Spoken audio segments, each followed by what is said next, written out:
Two guys who know nothing about comedy nor game design. I'm Trevor Scott, and with me, as always, is Ben Slinger.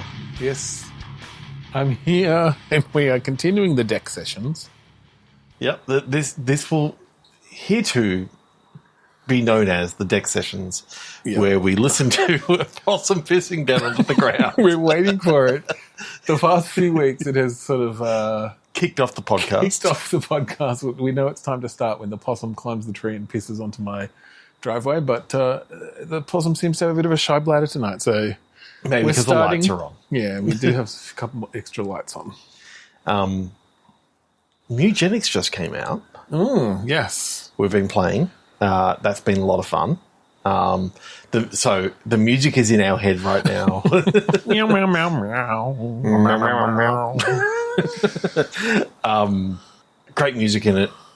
I was thinking, okay, indie games, something that, you know, we should be in a more indie flavour right now. So for tonight, we're going to try and go more of the indie sort of thing. No big world building stuff that an indie developer couldn't That's do. interesting, because we've often done Game Jam Scope. Yeah. But we've never really sort of done that middle ground Of indie scope. restrict to indie scope. What could someone do with a small-ish team or solo, but with some time and resources still? So narrative is there, but it's got to be more visual novel. You're not asset going to packs, have those fully, animated... Sorry, I saw something fly up there. Is it an owl? It's a tawny. Tawny Frogmouth. I think so. It's so quiet. But funny. We're just looking at a Tawny Frogmouth right now. Oh, he's moving. Oh, so cool. Anyway, this is what you get with the deck sessions. I love Tawny Frogmouth. I'm going to keep this part in. Yeah. I love Tawny Frogmouth. The background on my phone is a Tawny Frogmouth. I was getting angry at my wife. They are very cool. Yeah. Very funny creatures. They're a bit derpy. That's a great photo. Yeah. Yes, okay. So you're not going to have big, fully animated, epic cutscenes. You're not going to have, super open world. But we can definitely go deep into puzzles. We can definitely go deep into deductions. We can definitely go procedural stuff. Yeah. Interesting art style. storylets. So we'll see what what happens with what we're talking about. For sure. So Then we'll come up with the latest friend swap. let's go with click pitch, not ramped up. So one word each. One word each, one random word each. Throw them at each other and make an indie game. Yeah. Cool. 3, 2, 1 click. Sculpture. Vertical. Vertical sculpture. Okay, I like that. I can see this going a multitude of different ways. Yes. I'm thinking of very, very tall sculpture in a museum. Kind of, bigger than the Statue of David, sort of.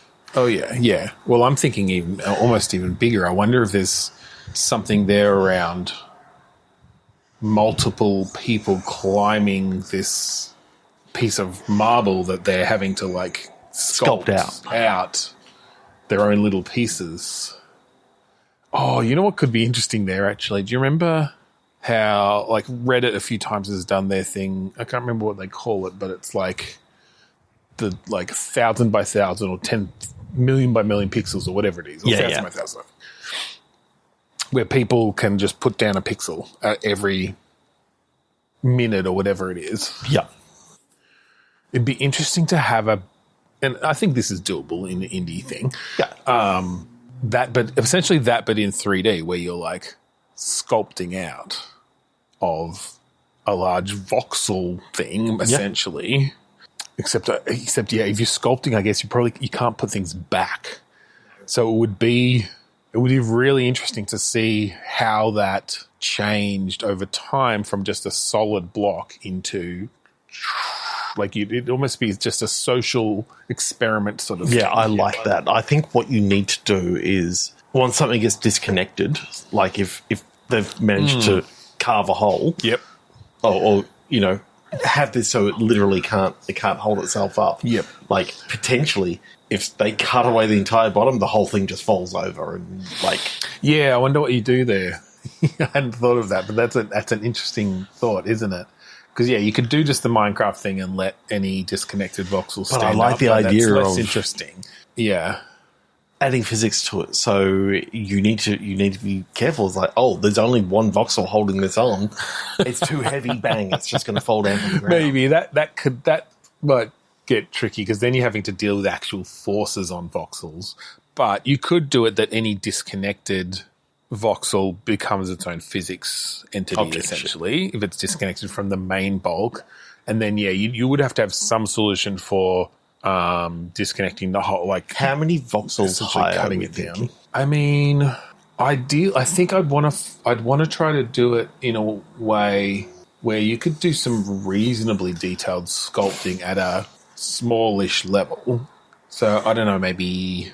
720p resolution sort of thing?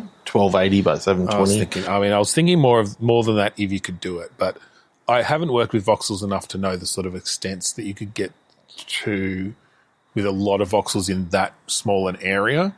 But I'm talking about that as the front, and then you go 720p of course, as well. Yeah, so like you become essentially like 720 cubed. Yeah, maybe, because obviously you could get some pretty detailed sculpting out of that. I guess it's more about, because I was picturing it with sort of multiple people on it doing different areas at the same time. But yeah, that'd be cool. And then I wonder how many, how do you limit it? Is it removing one? That is 663,552,000 voxels. Yeah. So that is a lot of voxels. Yeah. We'd have to figure out a good, storage chunking algorithm to display it properly. But yeah, you could hopefully, obviously, just have their local area at that resolution, and then maybe, So how many clicks does everyone get? Yeah, well, that's what I'm wondering. You don't want to give them one or two. You want to give them maybe 50 clicks. Yeah, I'm just thinking because I haven't really participated in the Reddit one before. I don't know how many they get with that, and I know it's often a lot of people working together to like fill out a space. But yeah, I feel like this one is maybe a bit more. You're working personal. Together to take out some space. Well, and because I kind of want like, oh, this person over here, carved out a simple little smiley face, and then this person over here carved out, they're actually like good with 3D art and stuff or something, and did a cool like, sculpture thing or. So maybe it's a, depending on, sort of where you're doing some of your sculpting, like corners, you get more clicks because it's like a corner is worth, I wonder if, and this is obviously veering away from the sort of collaborative aspect as such, but I wonder if you like claim a chunk and then you get to work within that chunk as much as you like, take away as much of it as you want, the whole thing if you want, but obviously that's boring. If you get like 100, well, that's pretty big. Yeah, I don't know, maybe 100 by 100 by 100. That is a lot of voxels. Yeah, I know. But corners, you're working away. They're not be worth anywhere near as much. You might, you're not necessarily making them click for every single removal. You might give them different, like sculpting tools of some sort where they can kind of like carve bits away. I guess the question is, do you ever let them put any back, or is it purely destructive? I like the purely destructive. There's something about a purely destructive environment. Yeah, I like that too. And I like the idea of once everyone's had their go of it, they get displayed in the museum, whatever it actually ends up looking like, beautifully ray traced and all this sort of stuff. Oh yeah, well that's it. Yeah, and people get to vote on what type of material it is at the end. Like if you want, that'd be cool. This is jade, and it's like, yeah, what's the opacity on it? So you can drop that opacity down and have it a little bit of translucent and get some. Different effects. Essentially build them to just a shader library to apply to a material library. And it's just, you get to then, like, anytime that you want, you can go through the museum and see past works and... Yeah, well, you could have people, like, vote even then on the final works. Yeah, have a gallery of them. That's cool. That's kind of fun. 3 to 1 click. Yeah. Violation. Shelter. Okay. What if you play like some sort of health inspector or something like that. And you're going through these different buildings and doing, checklists and all that sort of stuff. Like Health Inspector Simulator. Either health inspector or building inspector, some sort of inspector, having to go through. And so is it about actually having to learn, like, what things are against regulations and stuff? Regulations are changing, so it's a bit of papers, please, a little bit of, you're being sent into the slums sort of thing, and you have to make a decision. You come and you talk to the owner of this restaurant or whatever, and they're struggling to get by. You can see that they can't afford to fix these violations. If you give them this C rating or whatever, or D rating, then they're gonna the whole restaurant's going to close. And it's that sort of thing of you give them the I know from a point of view of, we see a lot of these things where you're running one of these shelters, but to actually come in and there's been complaints, so you're now going through and you're doing an inspection and going, oh, the wiring in here is really bad. I see rats. I see other things, and just the idea of, if you don't see it, like. So I guess we'd want to figure out, what we'd want to figure out is where the story is going. Well, there's obviously a story element, but just even the moment-to-moment gameplay, like, is it just a level has a certain amount of things that you could find and you get graded based on how many you find? Are you thinking like a first-person sort of thing, like you're actually walking around this space? I think you can go a little bit further with this. Yes, I think first-person, but I think if you've missed something, and it's critical, like we're talking the fact that you missed bad wiring could set off a fire. You've got plenty of opportunity for storylets here of things that you've missed and things that, you missed rats. They've transferred some disease, and now, like, there's a whole neighborhood that's, right. I do like exploring the impact, essentially, of your mistakes or of your job, your choice. So you shut down this place that you're going into a homeless shelter, which is where my mind was sort of going with shelter. And it's like, what about the people that have to investigate these places and that sort of stuff? The different levels of investigation that you can actually do. Like, you've got health inspector, you've got building inspector, you've got arson investigator. Like, you can do these sort of different investigating things depending on, like, what the city needs you for at the time. Like... Yeah, well, again, I kind of like this as a bit of a, whether it's storylets or not, or sort of branching parts. I guess something like storylets. I'm thinking something that's a bit more systems based. So you are doing things like, oh, you missed the rats, or even it could even be like, you pointed out the rats, but they couldn't afford to get them fixed, and the place shut down. But now these rats have the run of the place, and so that's what affects what you should be looking like. You're more likely now to get rats in your next place, next few especially places. If they're next door and they're just you could even do like physical proximity sort of based stuff for sure. I mean, that could be fun to have, like, you've got this whole map of commercial and non-profit or different types of spaces that you're having to investigate at various times, and you could have recurring characters in some of them, and just even one of the people that you really hit hard at the very start, just like in the tutorial, the whole thing is that you're shutting this place down. No matter what, it's going to be shut down but that character comes back over and you see, I do kind of like that idea of setting up the player character as they're the hard ass inspector, right?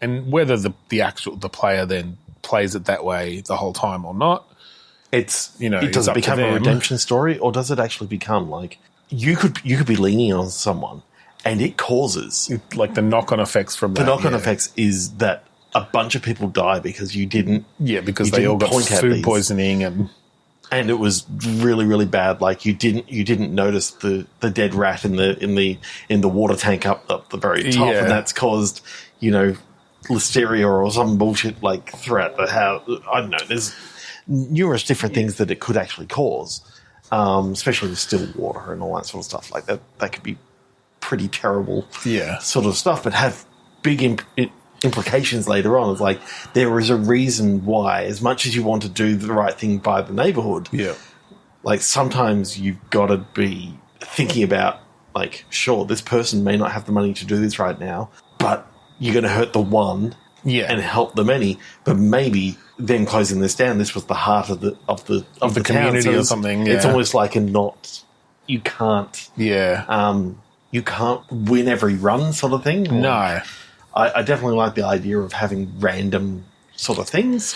Yeah, I think some procedural generation, whether it may not be procedural generation of the whole town or of the buildings, but you could have like the same actual building might have a different type of shop in it next time or whatever. Like this is a pawn shop, the same basic sort of stuff, and you can just switch out your assets, and then have randomness around. Yeah, obviously, what is wrong with this place? And if you come up with some interesting bad wiring, propagation termites, algorithms around, like you said, this restaurant's in the heart of the community, or whatever. Like if you've got a bit of background proceduralism that sort of builds that up, and it's like, oh, okay, if we put a restaurant here that's got a big, huge community appeal, that sort of spreads a bit, and so those around it might, have slightly different aspects. They're not going to be quite as seedy or criminal elements or that sort of thing. It could be really interesting to build up just a little neighborhood, essentially, a couple of streets of shops and stuff. Especially because this is more systems based. You could you can definitely have a little bit more, things like you ended up closing this bar and the patron, like, he owns like two properties and decides, well, the only way I can actually, survive and have money is insurance fraud or something like that. Like they're going to burn down. That's where the storylets then could come in. Because I feel like we lean on storylets a lot, and they definitely have a lot of potential. But I think I'm sort of starting to feel like they need to sit on top of other systems in that way. Yeah. So if you've got the systems already of like, oh, okay, you come to this place, there's a procedurally generated things wrong with it. You point out as many as you can. You put a fine up, and then there's some algorithmic stuff in the background that says, how much money do these people have? Like, how well is this business doing? Do they just pay the fine and things are improved? And then what's the knock-on effect of that being improved or of not being improved? But then, yes, if you've got storylets in there, that's like a tilt that can shift things. Has the landlord now put up the rent on this whole bank of shops? Well, because that could be definitely a more systems-based thing. Is you're sort of the general land value or the rent based on the quality. You can essentially be gentrifying the place because you have come in and made sure they're all higher quality, up to code and all this sort of stuff. You've ended up, it's people with more money have been coming in and buying up the places that you're shutting down due to health things. The cool thing is you could actually have, some retaliatory sort of things of people, saying that something is that they saw a rat at this restaurant. You go there and it's immaculate. But you're there, you're looking, you're trying to find stuff. And it's like, no, there's nothing wrong with this place. But it's like someone is trying to get them shut down, yeah. Someone is trying to get them shut down because, you shut them down, just after the tutorial or something like that. And I think the challenge with that sort of game then comes from how do you express this to the player? Like, how do you show them, oh, here are some of the knock-on effects from what you did? Because you could do it in a very analytical way where it's like, you've got heat maps and you're seeing the changes of a place either shutting down or having less money or whatever, or getting up to code. But that can be a little clinical. Yeah. So, you sort of prefer to see it through, maybe like people coming, the reports that come in or reviews or, you probably get a sense of, oh, this place is sold and been bought by, someone else and a new shop's in here now or whatever. But, I think what I like about that is each run you could get a real sense as you walk down the street. Oh, like that's that place that I, had a few issues, but they fixed it up and now they've got a bunch of like customers. And, I like the idea that you know that, say, each thing that you do is like a week or something like that. And as you start going through, it's like, oh, it's a month later, so I have to go back to this place that I've been to before and see have they actually improved to do, you know. Yeah, so like you might have like 1 or 2 inspections and some like return checkups or something each week along this run or this area, What constitutes like an end to a run? What's a fail state in this? Yeah, that's a good question, actually. I mean, it could just be, like, obviously you could get fired if you miss enough things that... Papers, Please-esque. Yeah. You run out of money because, like... Yeah, you could have your own things going on. I mean, you want that tension there that the player needs to have a reason to do their job well. Obviously, risk of firing is one, but even just, like, bonuses for getting everything, or... You know, if you find 90% of the things, you get a 10% bonus. If you find 100%, you get a 20% bonus or whatever. Yeah. To then have to, like, buy food, or I don't know, can you patronize some of the places? That's where you have to you actually have to buy food from the restaurants. So, you know, even if you if you're the nice guy who just lets everything slide, not only are you not making as much money, but you have to eat at these places that might give you food poisoning. And I think that can play into it. Like, if you're not working, you're taking unpaid leave, but your rent is coming up. Yeah. Like, yeah. Well, that's it. I think in a Papers, Please way, in a there's another game that had a similar sort of thing. The British, no, there is definitely a British one. The where you were a bouncer, like at the lines. I can't remember what it's called. But in that one, you had a house. I do remember that you're checking their ID, their IDs and stuff. Yeah, that was really cool. It was cool. Yeah, there was a sequel as well. Very political that game, which is cool. Yeah, I think that's good. We've the scope has blown up a bit, but I think it's still very much an indie, and I'm definitely picturing it with like not high quality graphics. I'm picturing it Cinty. Well, I mean, we probably would if we were building it, but that sort of simplistic, low poly, humans probably, relatively low poly, or at least just not detailed 3D. I kind of like the idea that you live in a shoebox, that you don't have a kitchenette, so you're literally every time that you get home, you have like the takeaway menus to choose between. Well, see, that could be fun, procedurally generating takeaway menus for because the it's area. like it'll be one of the places that you've recently gone to, but they've got similar names, like the idea of some different honestly, there's a fun restaurants and project there just in the procedural generation of a street of shops that are interesting enough, varied enough. I mean, your initial version could just be like a strip of shops, like. It is 5 down one side of the street, 5 down the other side, and for sure. That's your proof of concept there. Just to and then just figure out like, how varied can we make these with a set of assets that are You may not know that the person that owns the ones on this side also owns your apartment building, and they kick up the rent of your place because. See, that's what I find interesting is that almost dwarf fortress level of procedural generation where you're building out a bit of a history almost, and not that you necessarily do what Dwarf Fortress does, which actually builds out thousands of years of fucking stuff, but a bit of a history of like, oh, okay, and you could almost do it in that way where you say, this developer came in and bought this place, and then, randomly it did well, and so they made more money, and so they bought more places in this area, but then that one had a fire and then was rebuilt. You could almost do that and then have each of these places just have this little bit of history for the last like 5 years or something, or 10 years. Yeah. That could come up in the story, in the storylets and stuff. Yeah, that's really cool. Let's go one more. Yeah. Banana. Executive. So you play the CEO of Banana Corp, who is a banana. I mean, you're not wrong.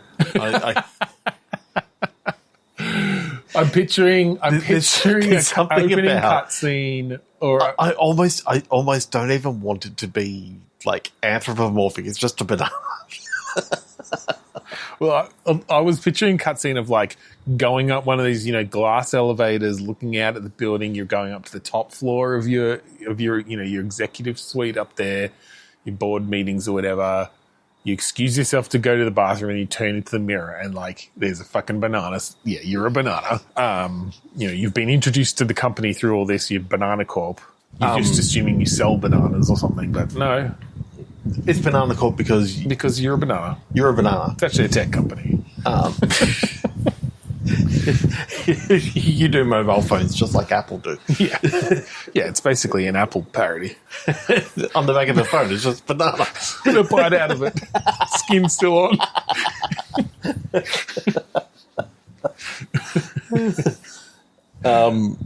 Okay, yeah, I like that. There's so much you could do with that sort of premise with a parody of a tech company, or it doesn't have to be tech, but like whatever. That's definitely the sort of biggest target for capitalistic ridiculousness at the moment. Okay, I like it. It's a capitalistic fruit. No one makes mention that you're a fruit or anything like that. It's like it's not all got humans to do. and you're a banana. Yeah. Like, and you're talking to them. You don't hear the talking. They just understand. I think. Or you don't hear your character talking. Yeah. I think it's almost like a telepathic banana. There's something about that. Just a floating banana that's telepathic. So you're stuck on that. There's no anthropomorphism. It's just, is it human sized or is it regular banana sized? Regular banana sized. Just floating. Floating at sort of head level. Yep. Floating at head level. Okay. And it's You've got like all these magazines with the banana on the front. Yep. The banana next to the president. So you've got to make choices as to, what the next thing is that your company's doing. And, where you're going to spend the money on marketing and all this sort of stuff. Okay. You got to go out and do press conferences and like. So how much of this is business sim, or is that more flavor for hijinks? I think narrative hijinks, and I think one of the guys, maybe the janitor, he just wants to get a real big bite out of you.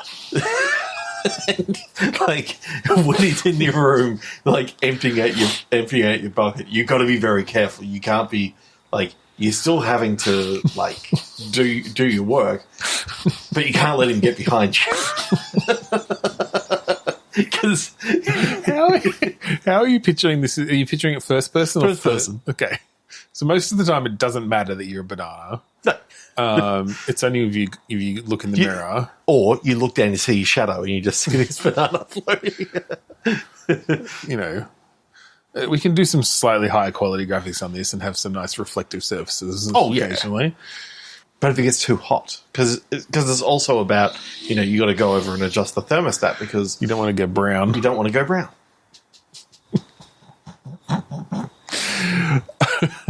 Okay, I'm sort of seeing this as I'm thinking every day, almost a walking sim with wacky characters, and every day vignettes. it's over a week. Yeah, some branching stuff. Okay, I know what the DLC is, and we'll come to that. Okay, ask me what the DLC is later on. All right. So let's keep going. It's a week in the life. It starts on a Monday, ends on a Sunday. Okay. And of course, the crazy shit happens over the weekend. Well, you're the CEO. I assume you're working 7 days. You're working 7 days. Yes. Yeah. You're basically working there constantly.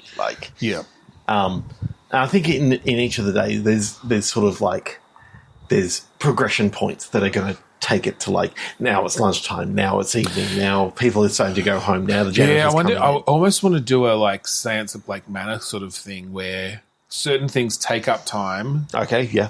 But then certain events are happening at certain times. So, you can be late for the board meeting but as long as you're there within the first 15 minutes of it, it just counts you as you got there. But if you're off doing something else, if you're trying to I don't know, get Coke out of the vending machine. And I think in a very need to do it chair 5 minutes at a company time. way, you want one of those sort of mundane sort of problems that you're investigating, like Right, yeah. That there's this underlying mystery. that you can Are spend you time just doing. seeking out, like you're trying to seek out a mole in the company or something? A literal mole, or Well, I was trying to think of another. It's an apple. It's a corporate spy. It is a corporate spy that is literally a floating apple. And somehow it's not mask. obvious to you. No, it's in a skin mask, and it's got like a body and all this sort of stuff. Like, Wait, so does most of the time, do you discover this? Like it looks like a regular human most of the time, but then when you discover it, the skin just like deflates from them, and there's just a floating apple hanging there. off them. Yeah. That's very funny. All right, so tell me, what's the DLC then? Undercover boss. You're working in like as a lowly Right, like you're at the Genius Bar or whatever. yeah, you're working down in the engineering pit or something like that. And you come through, and you just again an anthropomorphic. No, not a. You're just a floating banana, telepathic banana. Yeah. But no one realizes that that's what the CEO really is. So it's like they think this definitely is got weird. like a weird reality distortion filter going on that we never address.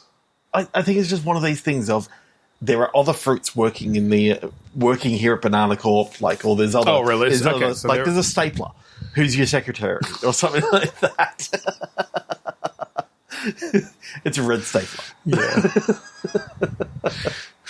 And they also have to be wary of the janitor whose name is Milton. Yes. Yeah. I thought you'd get that reference, so thank you very much for that. Classic. There's a photocopier. just a massive photocopy.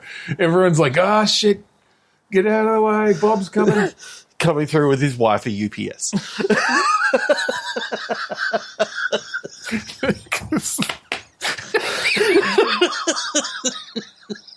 I love the idea that it's not weird that a photocopier can be a sentient employee. It's just that it has to remain plugged in. But it is too far if it can't remain plugged in. It's like Okay, a tragic. Harold. It's a tragic day. Oh my god! Did you hear Bob's wife passed away? And then he's coming down with his extension cord trailing behind him, sadly.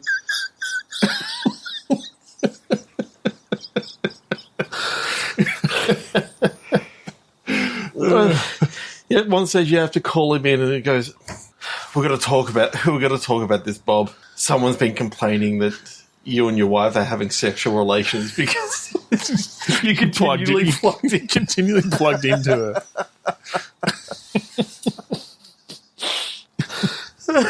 Can't have this sort of high voltage behaviour. today, so I've just got my, I've got my extension cord, and he's like, I can't go anywhere because it's not long enough. Yeah, you want to come out for lunch with us today, Bob? Oh, I can't. My wife.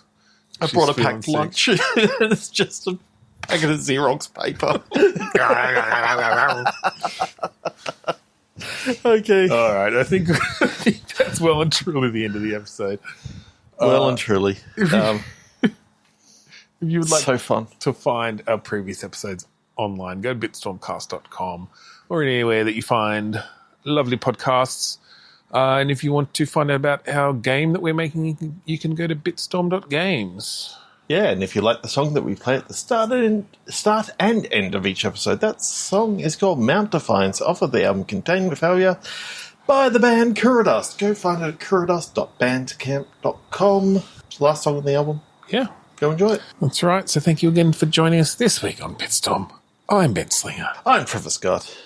I'm a floating kiwi fruit. Feel my fur. I'm allergic.